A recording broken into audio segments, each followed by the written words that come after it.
Bonjour à tous. Je suis Charlotte Topin, je suis CEO de cette solution d'Atelia qu'on va vous présenter aujourd'hui, qui a été utilisée dans le cadre de cette étude de génération data.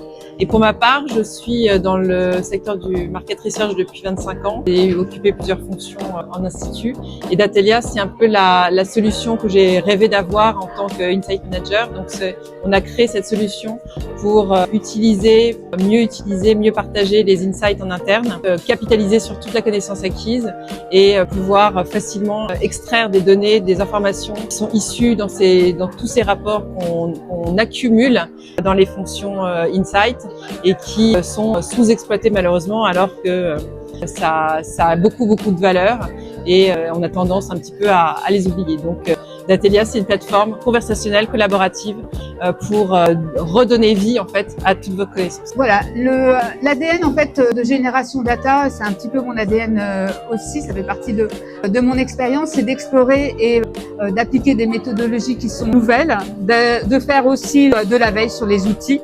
D'où ma découverte d'Atelia et l'utilisation que j'en ai. Les années précédentes, en fait, nous avons réalisé une étude sur la preuve d'identité dans les sondages. Ensuite, sur les tendances et les défis, les opportunités que l'on peut trouver en aspirant de la donnée sur les réseaux sociaux. Donc là, on avait aspiré 145 000 tweets qui parlent de l'égalité femmes-hommes avec 131 000 tweetos et on en a fait une analyse sémantique, une typologie à partir de ceci. L'année dernière, donc, vendre la sobriété, est-ce une mission impossible?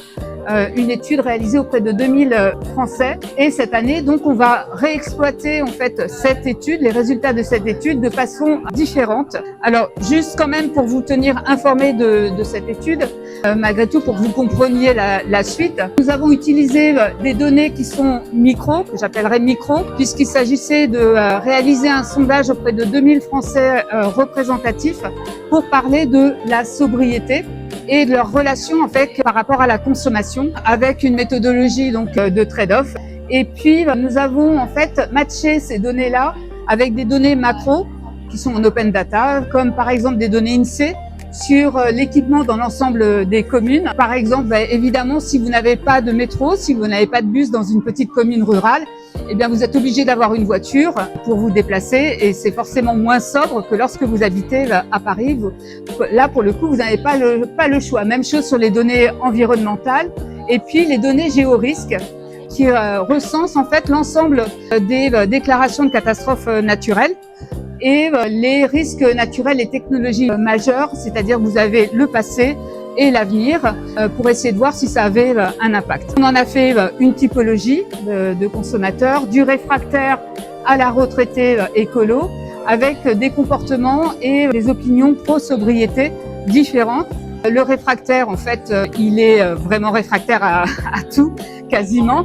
Et la retraitée écolo, elle est non pas écologiste, mais elle a un comportement écologique parce que c'est pas par bon sens. C'est une femme âgée qui raccommode ses vêtements, qui répare, fait son compost et qui considère en fait faut pas gâcher quoi, faut pas gaspiller. On a du moins sobre au plus sobre avec 2000 interviews. On a réalisé en fait un grand nombre d'analyses, des analyses sémantiques. On a réalisé typologie. On a réalisé en fait du scoring avec de la modélisation et puis donc une synthèse d'analyse statistique qui permet de dire que on a des Français qui sont réfractaires mais qui eux, si on leur vend en fait des produits qui sont durables, qui tiennent dans la durée, effectivement pourraient être intéressés et la retraitée écolo ainsi que la famille engagée, eux sont plus dans la réparation, dans le fait de pouvoir réparer en fait les produits. Tout ça pour dire beaucoup de résultats, beaucoup d'analyses, ce qui peut faire que l'on a un rapport gigantesque. Alors là, j'ai un petit peu caricaturé parce que on a mis en annexe des tableaux, mais il n'y a pas que ça. C'est-à-dire qu'en fait, malgré tout, même si on met pas en annexe tous les tableaux, ça pourrait faire un rapport de 200 pages avec toutes les analyses que nous avons produites. Et c'est tout l'intérêt en fait d'utiliser d'autres outils et de regarder ce qui existe. Par exemple, c'est comment faire passer des données de l'ombre à l'impact. C'est-à-dire que vous avez un gros rapport. C'est pas un rapport papier que vous allez mettre dans un tiroir, mais c'est un rapport PowerPoint qui va rester dans un dossier. Et surtout, si vous laissez en fait les résultats, il est possible que vos collaborateurs ne connaissent pas et oublier cette étude et l'existence de cette étude. Et donc c'est là que Datelia intervient. On essaye en fait on travaille pour les fonctions Insight. L'outil a été imaginé par des fonctions Insight, par moi en l'occurrence, et donc j'ai réalisé l'outil Datelia comme je l'ai toujours rêvé, c'est-à-dire justement ce fameux rapport de 150 pages, ultra riche, avec beaucoup d'infos, beaucoup d'insights, que l'Institut a fait peut-être pour moi et donc qui est présenté avec énormément d'informations que je range quelque part dans mes dossiers.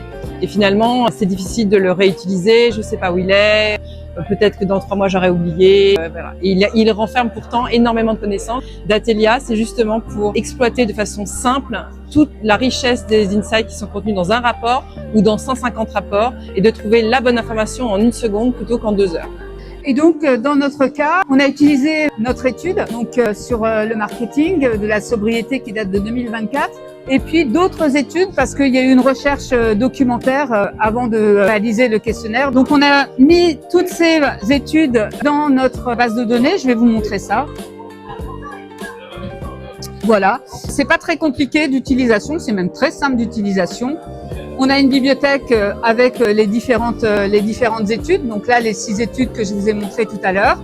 Et donc du coup, on peut mettre cette étude qui était une grosse étude avec beaucoup d'infos, mais aussi d'autres études sur le même type de sujet pour pouvoir poser des questions très spécifiques. Et là, vous allez le voir, c'est vraiment une alliance entre l'homme et la machine. En fait, l'humain décide des sources sur lesquelles il veut travailler. L'humain décide des questions, c'est-à-dire des angles d'analyse qu'il veut avoir pour sa problématique, la question qui se pose, et la machine travaille. Mais c'est bien l'humain qui fixe les règles, en fait.